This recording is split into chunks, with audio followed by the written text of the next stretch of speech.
Muy buenas noches, soy Juan Carlos Hurtado Ochoa, periodista y abogado. Bienvenidos a Su Caso en Casa. Vamos a hablar de un tema que además nuestros televidentes nos lo han pedido, porque sobre lo que vamos a hablar, seguramente usted en su casa ha tenido alguna dificultad o ha tenido alguna inquietud o quiere saber más sobre el tema y está relacionado con la herencia, con las sucesiones, cómo manejar el tema de los bienes, cómo debo entregar los bienes, cuál es la mecánica, qué es lo mejor, el tema de costos. Sobre eso siempre hay inquietudes y por eso tenemos hoy como invitado al doctor Gonzalo Parrado. Él es abogado, experto en estos temas. Muchas gracias por aceptar nuestra invitación, doctor Gonzalo. Gracias, Juan. Encantado en esta nueva, nuevo vuelco que se le dio al programa. Y maravilloso tener un colega también con quien conversar de estos temas. Claro que sí, doctor Gonzalo. Yasmín Parra en Su Médico en Casa, haciéndolo muy bien de 6 a 6:25. Y nosotros aquí desde las 6:25 de la tarde. Ahí estamos en un bloque maravilloso de la parte médica y la parte jurídica. ¿Para qué más?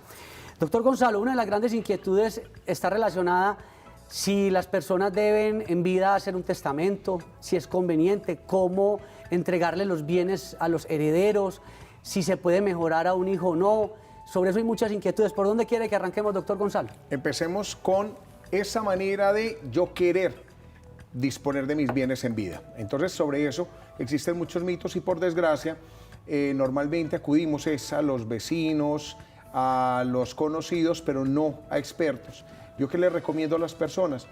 Mi recomendación legal, hacer un testamento en la medida que usted tenga claro cómo quiere usted determinar sus bienes y para eso debe haber reglas claras. En eso, las películas, la ficción hollywoodense nos ha dado otro tipo de conceptos, nos muestran que podemos hacer con nuestros bienes lo que queramos, dejarlo a un perrito, dejarlo a una institución, desheredar nuestros hijos, no dejarle nada, exacto. Esconderlos. Y en el tema de testamentos, la ley es muy clara y es que no se puede desconocer el derecho de nuestros herederos forzosos, se denomina así, frente a los derechos o digamos más bien nuestros propios deseos. Entonces en ese caso tenemos que tener muy claro, yo siempre traigo un ejercicio muy didáctico y es, nuestros bienes son una manzana.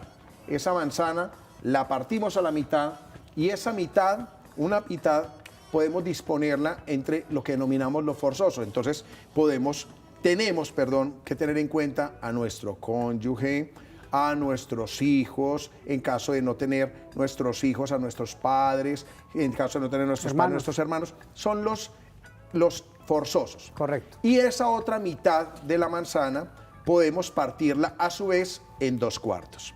Uno de esos cuarticos se llama de mejoras, es decir, puedo mejorar a uno de los herederos de esa mitad de la manzana. Correcto. Y ese otro cuartico es de libre disposición, o sea, con ese cuartico sí puedo hacer lo que yo quiera. Exacto. Y existen otras figuras, que, además del testamento, que me permiten también disponer de mis bienes sin tener que estar atado a esa forzosa. Y es, por ejemplo, la fiducia civil. Me encanta esa figura, doctor Gonzalo Parrado, porque hay personas que dicen, bueno, yo como, si no me interesa un tema de una sucesión, ¿cómo en vida puedo, digamos, de alguna forma, entregarles, si se puede decir así, algunos bienes a mis futuros herederos, pero que existan unas condiciones? Una de ellas puede ser que solamente puedan disfrutar de los bienes si como condición pongo que sea el fallecimiento. Exacto. U otra condición. Explíquenos entonces ese tema de la fiducia como una herramienta también claro para... que sí. Lo primero es aclarar que cuando yo hago una fiducia sobre mis bienes, no estoy entregándolos, que para mí como abogado es el primer error grave y craso que a veces cometen los padres con sus hijos y es entregar los bienes y a veces utilizamos figuras que no corresponden a la realidad y lo hacemos mediante compraventas y luego esto va a generar problemas porque esas compraventas van a ser luego a través de un proceso de simulación se demuestra que no fueron reales, fueron ficticias. Pero en sí, ¿qué es la fiducia? En la fiducia la persona dispone que sus bienes, cuando se cumpla una condición, van a quedar en cabeza de alguien. Un ejemplo, yo determino que mi hijo Jerónimo va a recibir un apartamento cuando él termine su universidad. Eso es la condición. Eso es la condición. Pero también puedo tener que esa condición sea mi fallecimiento. Entonces yo puedo determinar que mis bienes, que vamos a suponer, tengo una casa, tengo un carro, porque la fiducia también se puede Para sobre vehículos. bienes muebles, Claro. casa, carro y una finca. Entonces yo puedo determinar, bueno,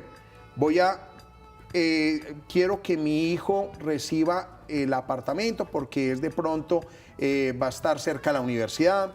El otro hijo que le gusta la naturaleza va a recibir la finca.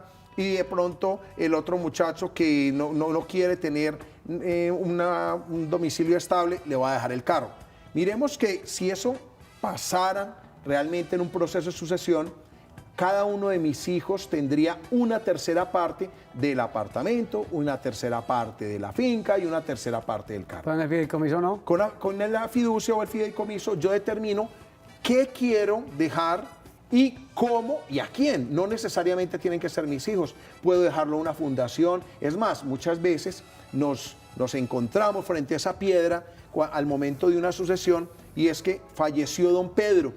Y cuando fallece don Pedro, llega entonces sus hijos y dice, bueno, nosotros venimos a abrir la sucesión de mi papá. De mi papá. Y resulta que don Pedro había determinado en la fiducia que todos sus bienes se los dejaba a la empleada del servicio que lo cuidó. O a una fundación. A una fundación. Y frente a esa determinación en vida, no hay forma de atacarla, a menos que se demuestre que fue forzado, que tuvo un momento de coacción o de un problema mental, exactamente. Pero la fiducia para mí es una excelente opción porque tampoco me ata. Vamos a suponer que Quijote... Y economiza en materia de costos a la hora de una sucesión. Y además usted nos decía... es inembargable. Claro, es inembargable, un dato muy importante, es inembargable. Y otro dato que hablábamos nosotros antes de comenzar el programa, doctor Gonzalo Parrado, es que la fiducia también permite, además de que es inembargable, proteger los bienes también. Hay unas condiciones y además, en caso de que el titular de los bienes fallezca, pues ninguno de los herederos podrá decir... Me tumbaron. Me tumbaron, no. En vida ustedes aceptaron esas fiducias, Así es. aunque las fiducias también no las tienen que conocer los herederos. No, porque es un acto en vida y cada bien queda afectado. Y la única forma de desafectarlo es que, por ejemplo, yo vaya a vender el carro, le quito la fiducia y lo vendo. Bueno, tenemos llamada. Buenas noches, ¿con quién tenemos el gusto? Buenas noches, Gloria Amparo. Doña Gloria, ¿qué pregunta tiene hoy sobre el tema de sucesiones tan importante con el doctor Gonzalo Parrado, que nos está dando varios tips de cómo manejar? Yo creo que en parte ya la respondió, porque una persona puede venderle a una de las hijas, teniendo 4 hijos más, una de sus propiedades. Es que esa es una de las grandes inquietudes, doctor Claro. Gonzalo. Uno no le puede vender, bueno, de poder sí, pero el día de mañana se puede atacar esa venta. Primero, en Colombia, la venta de un padre a un hijo no está prohibido. Como tampoco está prohibido la venta entre esposos. Claro. Muchas personas dicen, pero ¿cómo le va a vender a la esposa si no está prohibido? Claro. No está prohibido. Entonces, primero, ¿puede un padre vender a un hijo una propiedad? Sí. ¿Cuál es el problema? Que muchas veces disfrazamos una donación, o sea, un regalo, como una venta. Entonces, llego y mi hija que se casó, le digo, bueno, hija, te voy a regalar esta terraza para que hagas tu casa. Y entonces me voy a la notaría y le hago una escritura de venta. Primero, ¿mi hija me pagó por esa terraza? No. Segundo, ¿yo recibí el pago de esa terraza? No. Tercero, ¿ese bien yo tenía la intención de venderlo? No. Entonces, el día de mañana, miren la grave consecuencia. Claro. Mi hija le salió un mal marido, se va a divorciar y dice, la mitad de esa terraza es mía. Dirá, Pero ¿cómo, dirá el cómo cónyuge. que es tuya si me la regaló mi papá? No, querida. Ya pasa la sociedad conyugal. El papá la vendió. Mira que es un Claro. error. O vamos ya al tema de sucesiones. Fallece entonces El el señor. papá y el otro hijo, el loco que no falta en la casa. Viene ¿cierto? preguntando por la terraza. Bueno, Ah, ya mi los casa. bienes que me Ah. dejó el cucho. La terraza, esa mitad de esa terraza es mía. mía, porque no, también no, quiero. no, ¿cómo así que es que la terraza me la vendió mi papá? Ah, me la vendió. ¿Y usted con qué le usted pagó? con qué le pagó? Demuéstrame cómo le pagó. Que yo sepa, mi papá se la regaló a usted pero lo que hizo realmente fue una venta. ¿Qué pasa? Se tumba esa venta y ese bien entra a la masa herencial y tiene que ser repartido entre los herederos. Doctor Gonzalo, para que la gente no se nos enrede, sugerencias. ¿Es bueno entonces hacer un testamento? ¿Es bueno acudir al fideicomiso o la fiducia civil? ¿Qué herramienta sugerirle a muchas personas que seguramente están pensando hoy cómo administrar sus bienes, por temor obviamente a que cuando fallezcan también dicen, no, estos muchachos, hablando muy coloquialmente como lo estamos haciendo, se agarran después mejor en vida a tratar de organizar las cosas? ¿Qué hacer en ese sentido, doctor Gonzalo? Existen, como habíamos dicho, entonces, primero, pueden hacer un testamento. Asesórense, tenga un buen abogado de confianza o acuda a su notario. Segundo, usted puede hacer una fiducia civil. Tercero, una figura que también es algo más conocida y es cuando usted vende y se reserva el usufructo. ¿Qué es eso?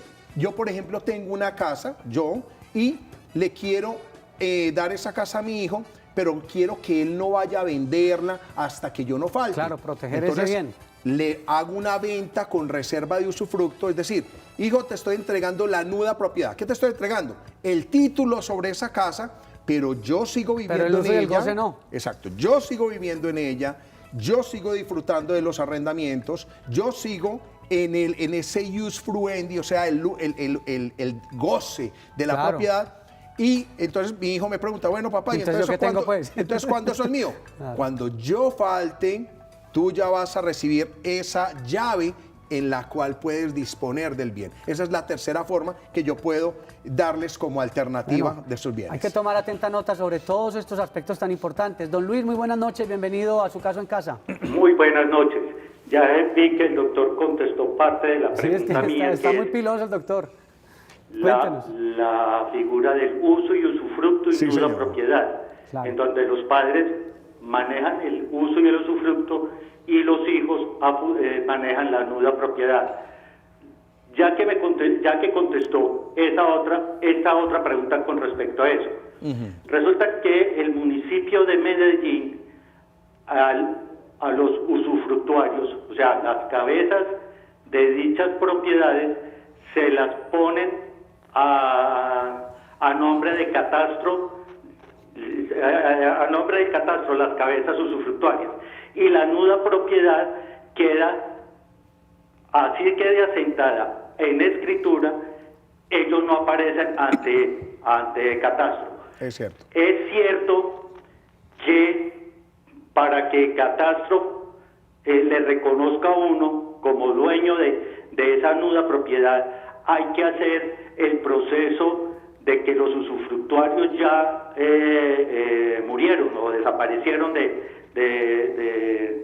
dichas propiedades. Don Luis, muchas gracias, doctor Gonzalo. Sí, efectivamente tiene que cumplirse en este caso la muerte del que detenta el usufructo para que ya quien tiene la nuda propiedad que quede con esa segunda parte, o sea, complete la manzana y ya sea el propietario, porque obviamente yo no soy dueño hasta que no tenga tanto la posesión como el goce, el disfrute y el título. Doctor Gonzalo, me perdí un poco con la pregunta del televidente cuando él hablaba del tema de administración municipal como bienes públicos. ¿Por qué? Ayúdenos con eso. Es que cuando yo voy a pedir un certificado, yo con una nuda propiedad no me prestan. Ah, por supuesto. Y además, entre otras cosas, los impuestos y todo y la declaración siguen llegando al usufructuario. Al usufructuario. Así es. Ya le entendí. Por supuesto. Pero entonces la fiducia sigue siendo muy buena. ¿Qué otras herramientas tiene la gente para en vida poder administrar los bienes o entregar bienes, así sea por medio de esa fiducia? Bueno, importante tener en cuenta que no todos tenemos la previsión de hacer un testamento. Claro. No todos tenemos la previsión de hacer una fiducia o hacer, como la tercera figura que hablamos, hacer la reserva del usufructo para mí. ¿Qué pasa entonces cuando una persona fallece, que es el caso más usual? ¿Qué hacer frente a esos bienes? Entonces, primero, cualquiera de los herederos puede iniciar el trámite de sucesión. Hay una falsa creencia, y por desgracia día a día la recibo entre las personas que acuden a nuestra firma, y es que mis hermanos dicen que no quieren abrir la sucesión. Sí, eso es muy común que lo dicen. Es que mi papá falleció y mi mamá dice que ya no va a abrir ninguna sucesión. Exacto, alguien de la familia no quiere. Bueno, primero, abrir la sucesión no es un acto de deslealtad. Eso es lo primero que ustedes tienen que tener en cuenta y asumirlo. El hecho de querer tener claro. Darle el tema orden. Es darle orden a la propiedad. Es que mi hermano es tan mal hijo que abre la sucesión. A veces llegan y me dicen, eso no es ser mal hijo, es ser ordenado. Es mejor que las cosas estén claras de tal manera que pueda usted saber qué tiene y qué no. Bueno, vamos a una corta pausa y ya regresamos con el doctor Gonzalo Parrado. Tema bien interesante, las sucesiones. ¿Se debe hacer testamento? ¿Hay otras figuras? Ya regresamos después de la pausa.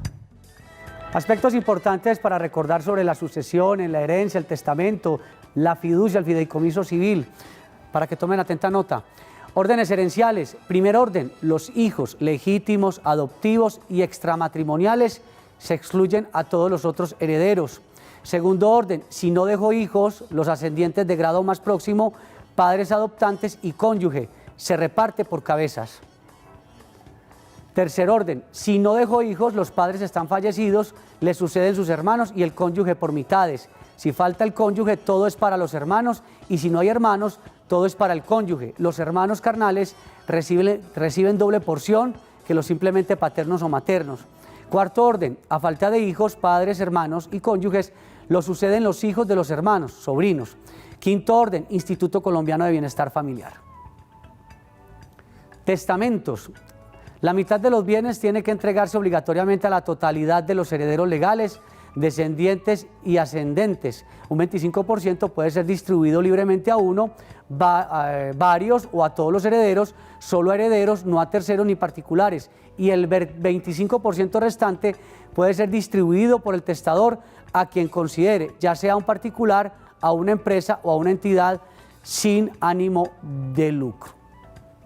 Solo el 25% de los bienes del testador son de libre disposición, de suerte que la ley no le exigirá cuentas de lo que haga con esa cuarta parte que pues obviamente el causante vaya a destinar. Doña Emilce, muy buenas noches, bienvenido a su caso en casa. Buenas noches, doctor, ¿cómo está? Gracias, muy bien, gracias por llamarnos. ¿Cuál es su inquietud para el doctor Gonzalo Parrado? Mi inquietud es que mi mamá ya murió y dejó 2 casas, ¿cierto?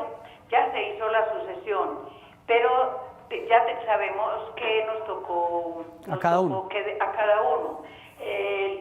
La mitad de los hermanos ya estamos pagando impuesto predial. ¿Y cómo le parece que mis hermanos no dejan vender, unos de mis hermanos? Que porque no se puede vender, ¿cómo que no se puede vender? Yo quiero preguntar si nosotros podemos venderle derechos a a otra persona que nos quiera comprar. Gracias, doña Emilce. Yo creo que doña Emilce ya nos había llamado en el transcurso de esta semana o la semana anterior y nos formuló esa pregunta. ¿En qué momento los hermanos se pueden interponer a la venta del bien? ¿Cómo se puede llegar, digamos, a una conciliación, a un arreglo donde no haya problemas? Bueno, realmente yo siempre abogo por la conciliación, pero lastimosamente esta situación es más usual de lo que quisiéramos. ¿Qué pasa cuando 1, 2, 3 o toda la totalidad, excepto usted, se opone a la venta? Nadie está obligado a vivir en comunidad con otros herederos. Claro. En este caso, ¿cuál es la salida legal? Primero, la ley dispone que usted puede ofrecerles a ellos compra. Si ellos no quieren comprarle, entonces usted venderles. Si tampoco quieren comprar su derecho, usted ya puede iniciar un proceso que se denomina divisorio. Recuerde la palabra divisorio. Y es acudir ante un juez y decirle: señor juez, los demás herederos no quieren vender esta propiedad, yo quiero venderla, por favor, entonces usted saque esta propiedad y véndala. Normalmente la primera postura... Pero ese divisorio no es engorroso. Es un poco engorroso porque es un trámite largo, pero no es difícil. Yo creo que es que los que hacemos difíciles los trámites somos los mismos abogados y los despachos judiciales por la carga laboral que tienen. Pero realmente un proceso divisorio no es algo complicado. Simplemente entonces el juez dice: bueno, señores herederos, ustedes se van a organizar, van a comprar el derecho de doña Emilce. Doña Emilce, sí. No, Emilce, usted quiere comprarles a ellos, no tengo con qué. Entonces, ¿cuánto vale la casa? Ah, para mí vale 100 millones, no, para mí vale 50, no, para mí vale 200. Nombremos un perito que lo avalúe. Claro. El perito dice: esta propiedad vale 150 millones. sale a la venta la propiedad inicialmente por ese 100%. Le dan la porción que le corresponde a ella después. Pero si no aparece quien compre, ya empieza a perder porque ya va a salir por el 70%. Claro. Entonces, mejor, si van a perder un 30% del valor comercial, mejor lleguen a un acuerdo. Pero usted no está obligada a estar en comunidad. Bueno, gracias por aclararnos esa inquietud. Patricia de Armenia, buenas noches. ¿Cuál es su inquietud hasta ahora? Muy buenas noches, ¿cómo están? Muy bien, gracias. Tengo dos inquietudes. Una, ¿cuál es el procedimiento a seguir una vez el causante de una fiducia civil fallece para que los herederos tomen posesión de esta? Y dos, ¿cuánto se puede demorar una interdecisión judicial? ¿Una interdicción? Una interdicción. Interdicción judicial, sí. Bueno, O sea, cuando se cumple la condición y la otra la interdicción. cuando se cumple la condición, eso es lo también bueno de las fiducias, que simplemente como cada bien está afectado, Claro. en el bien aparece que escritura fue mediante la cual se hizo la fiducia. Entonces, va, reclama el documento con el cual está afectada estaba sujeta a condición la fiducia y simplemente se lleva la condición, es decir, la muerte es con lo único que ya se hace efectivo y eso se lleva ante registro. Ya los documentos que acrediten el Simplemente. fallecimiento del causante. Listo. Exactamente. Para sujetar Y sobre lo de la condición. interdicción rápidamente, Y la doctor interdicción, Gonzalo. recuerde que la interdicción se hace por demencia en este momento con el nuevo Código General del Proceso también a las personas que tienen la mala o deficiente administración de sus bienes. Claro. Una interdicción debe llevar siempre previo un examen o dictamen médico o el dictamen de un psicólogo. Por supuesto, doctor Gonzalo, de pronto más adelante podemos hablar de en qué caso se puede dar esa Por interdicción y para qué eventos. Doctor Gonzalo Parrado, muchas gracias por estar con nosotros en su caso en casa. Se nos acabó esto rapidito. Estuvo con ustedes Juan Carlos Hurtado Ochoa, ya saben, de lunes a viernes, su caso en casa. Gracias por estar con nosotros.